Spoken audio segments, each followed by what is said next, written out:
Hello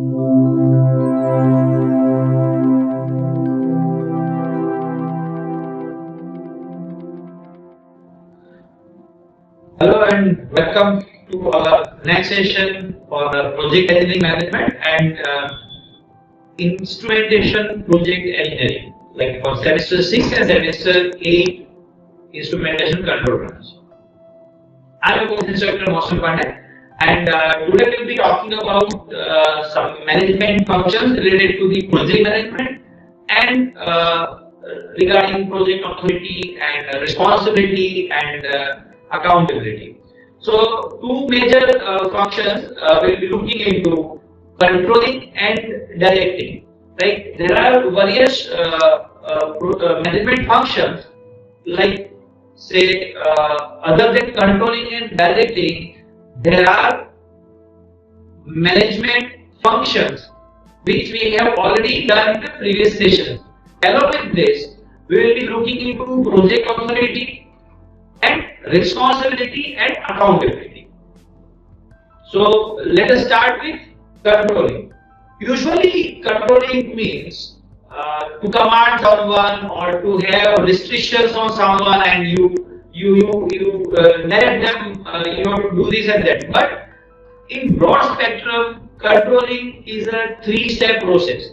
When you measure the progress, we evaluate the task, how much it is remaining, and if required, like on the basis of feedback, we take corrective actions. But for this, a project manager who is having this authority vision of controlling, he or she must having that knowledge of post control and policy procedures and standards regarding the particular project for what he or she is working. So three major things: measuring, evaluating, and correcting. First of all, measuring means here we will be measuring the progress toward the task objectives assigned under the project management. Here you must take this everything with respect to project management. We are not talking about one entire organization.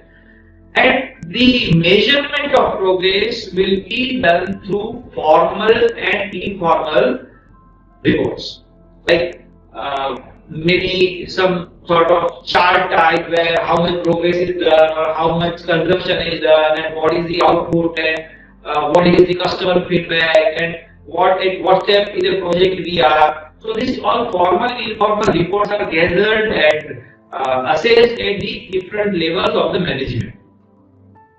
Next is evaluation or evaluating.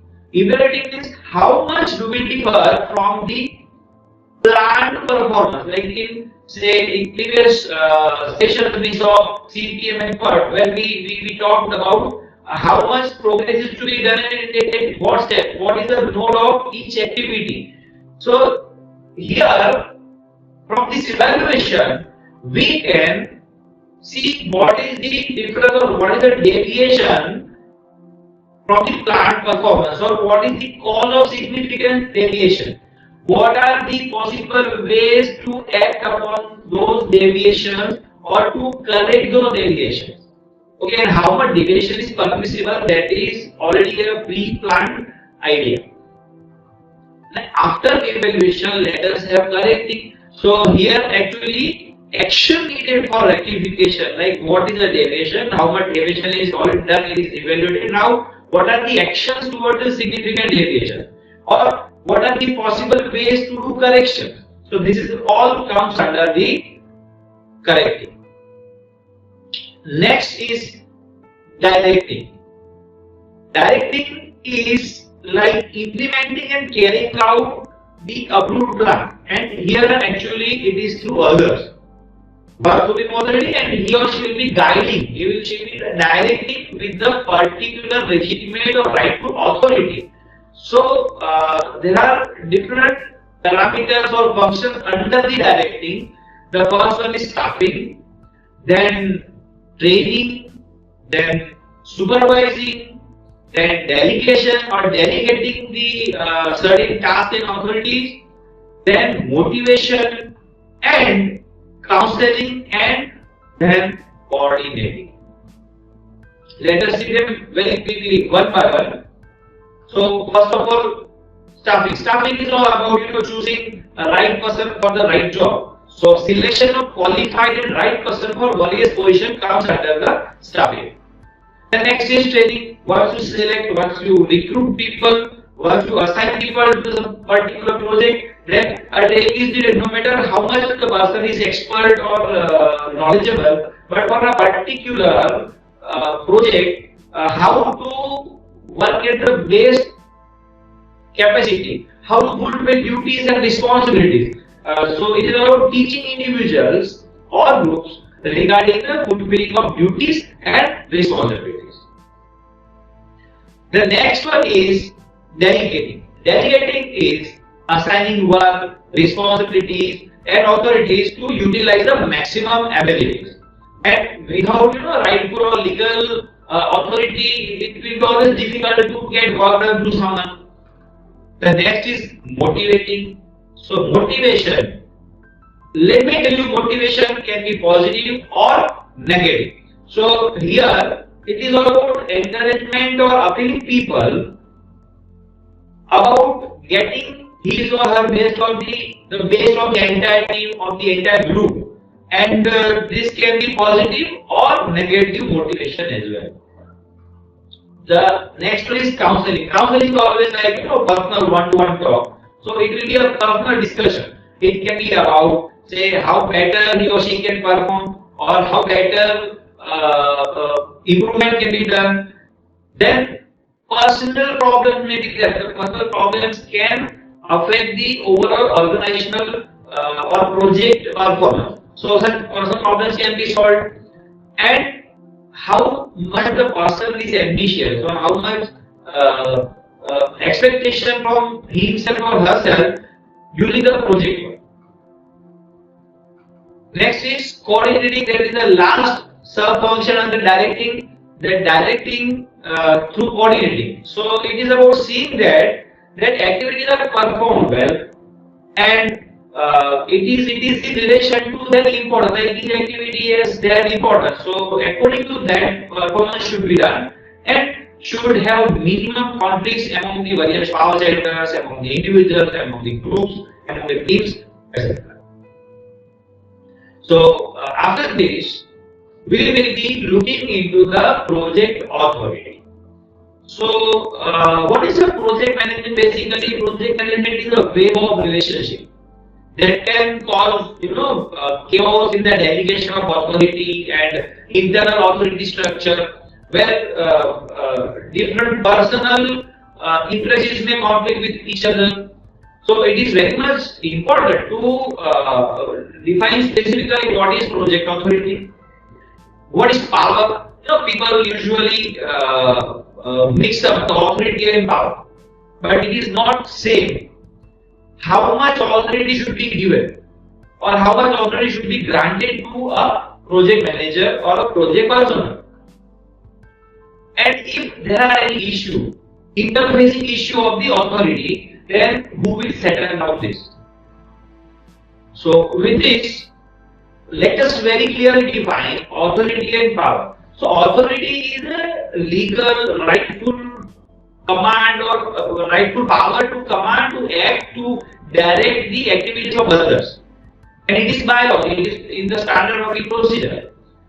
But power is granted as an individual by someone accepts your presence, your judgment, and it is a measure of respect to the superior.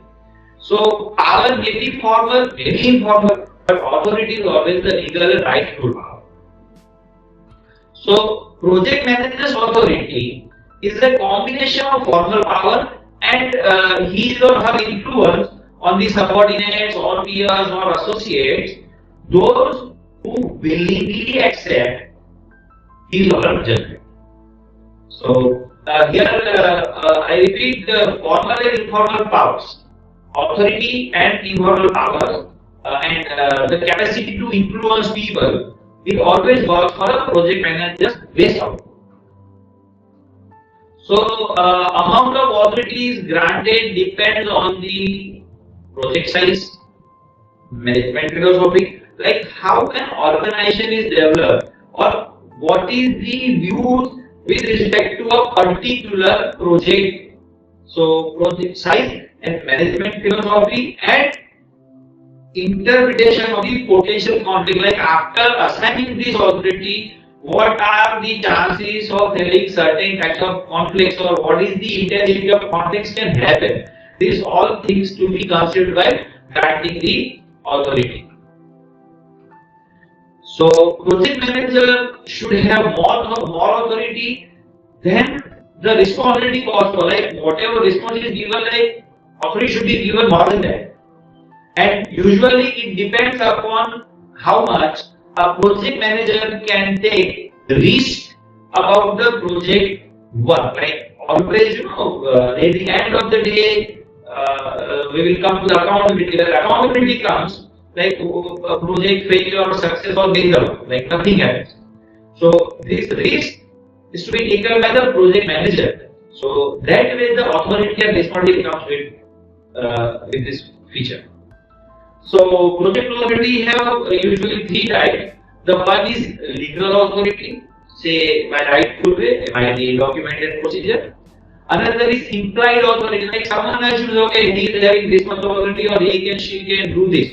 So this implied authority, and another is project charter authority, like from an organization, someone is coming to some project and according to the project, what is the criteria, what is the area of the authority that is defined in the project charter.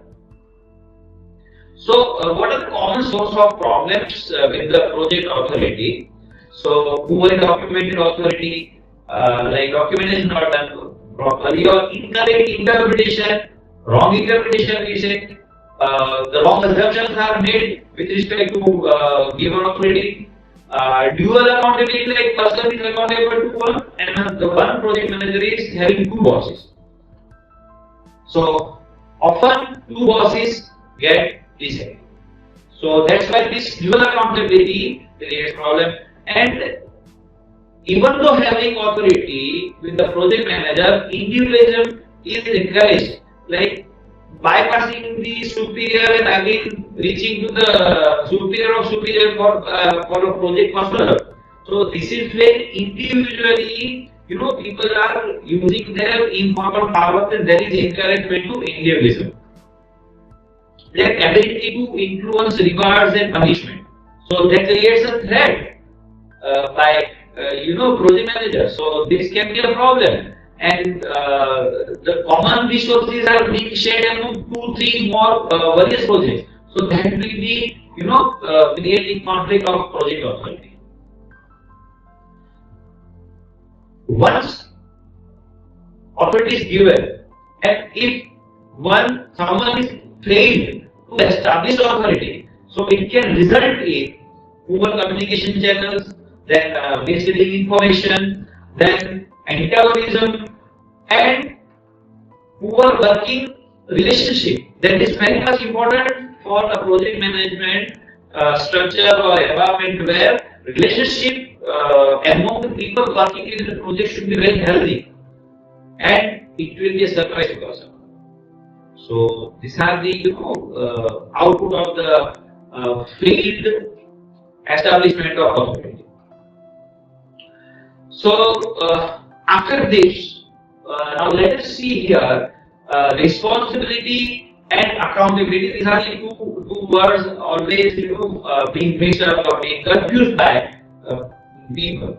So project management is an ever-changing environment. Some continuously changing environment, like what is actually planned, there is some deviation, again some correction is done, again changing is done. So with this, the policies and processes are taking new shape throughout the project work, and the functional persons, those who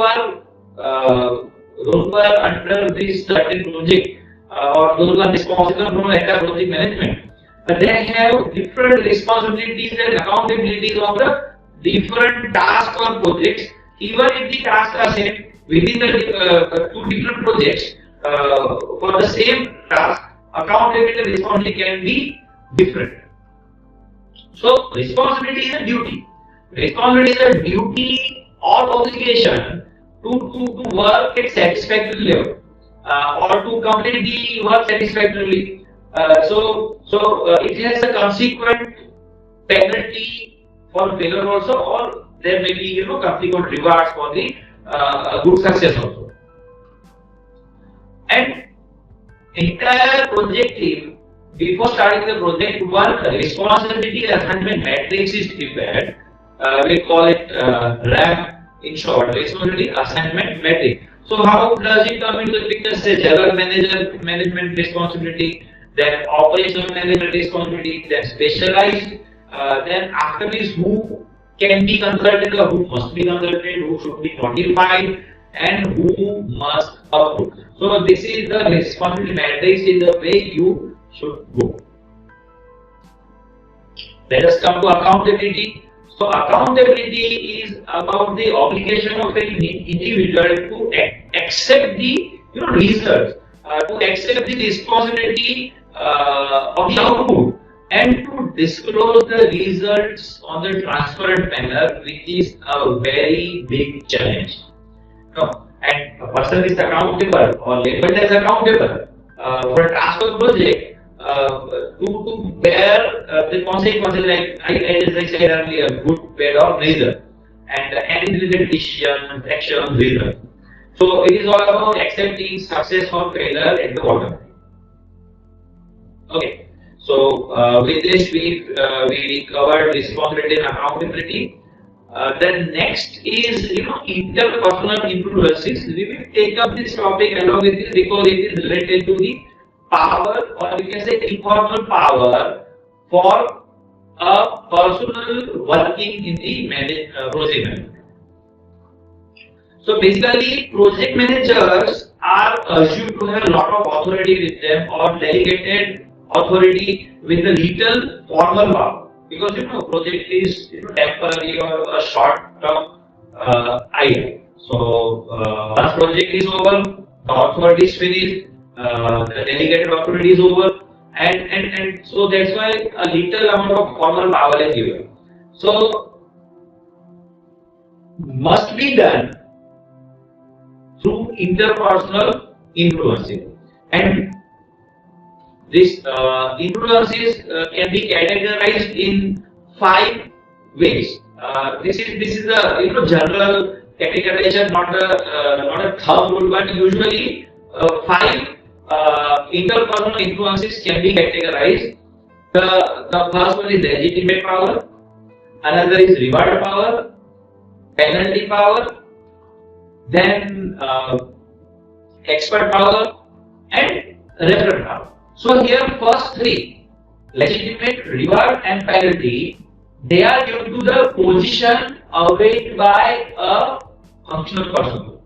And last 2, expert and referent power, they are the personal power. Their personal quality comes to the personal quality.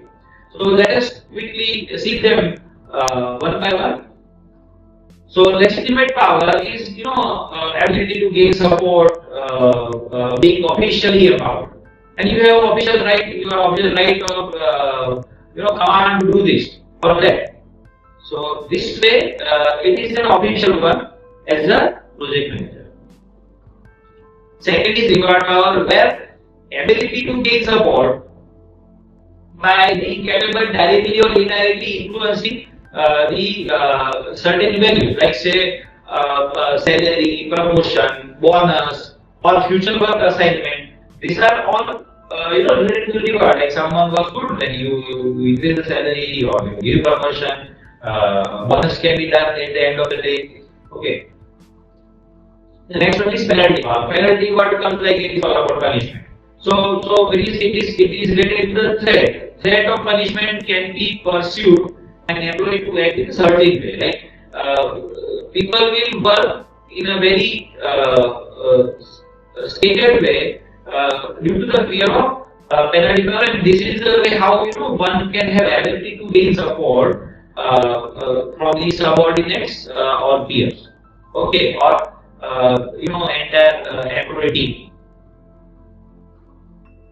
The next one is expert. Our expert is all about, like, you have a special knowledge. You have special knowledge or expertise that is considered very important. Like a very few may have the same kind of specialized knowledge, or no one can have in your organization or during project work. So this expert power will get people in your support.